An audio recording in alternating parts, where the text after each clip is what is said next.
ও মা, আমার বাবা তো একা একা গোসল করে, আজকে বাবার গোসলের বেলায় কেন চারপাশে মশারি টাঙায় দিচ্ছে? মা ডাক দেয়া কয়, রে সন্তান,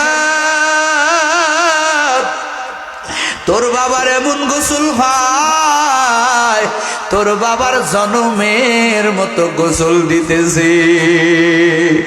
মৃত্যু ব্যক্তিরে যখন খাটের উপরে শুয়াইয়া যখন কাফনের প্যাকেট পড়ায়, মৃত্যু ব্যক্তি ডাক দেয়া কয়, তিন কাপড়ে পেশাইয়া, তিন কাপড়ে পেশাইয়া কিসের পোশাক পরাইলেন ভাই,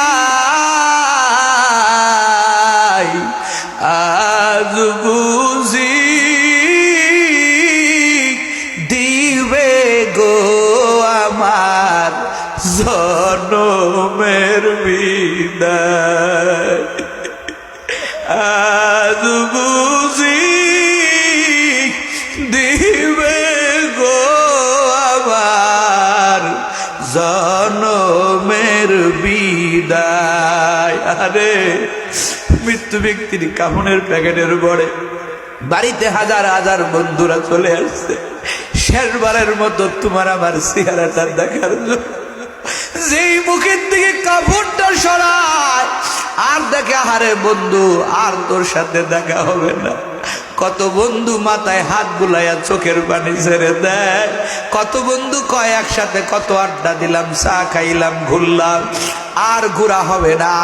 লাশটা যখন কান্দে করে বাড়ির উঠানে নেয় শেষ নামাজের জন্য, বাড়ি ভর্তি মানুষ, মৃত্যু ব্যক্তি ডাক দেয়া কয়, চার কাতারে দাঁড়াইয়া, চার কাতারে দাঁড়াইয়া কিসের নামাজ পড়াইলেন ভাই, আজ বুঝি দিবেন গো আমার জনমের বিদায়।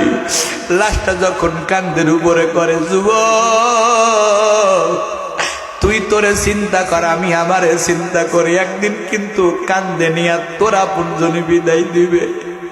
তুই ওই পালকির উপরে একা, কেউ নাই তোর সঙ্গে। যখন লাশটা বাড়ি থেকে বাহির করা হয়, ভিতর থেকে মা বোনেরা পাগলের মতো একটা চিৎকার মারে, মা কয় আমারে ছাড়িয়া দে,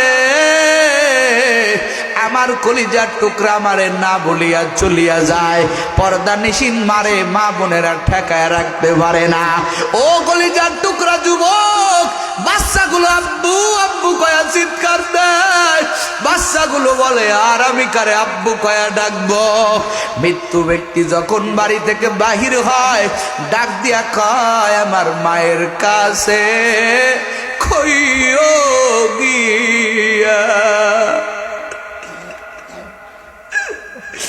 আমার মায়ের কাছে কইও গিয়া,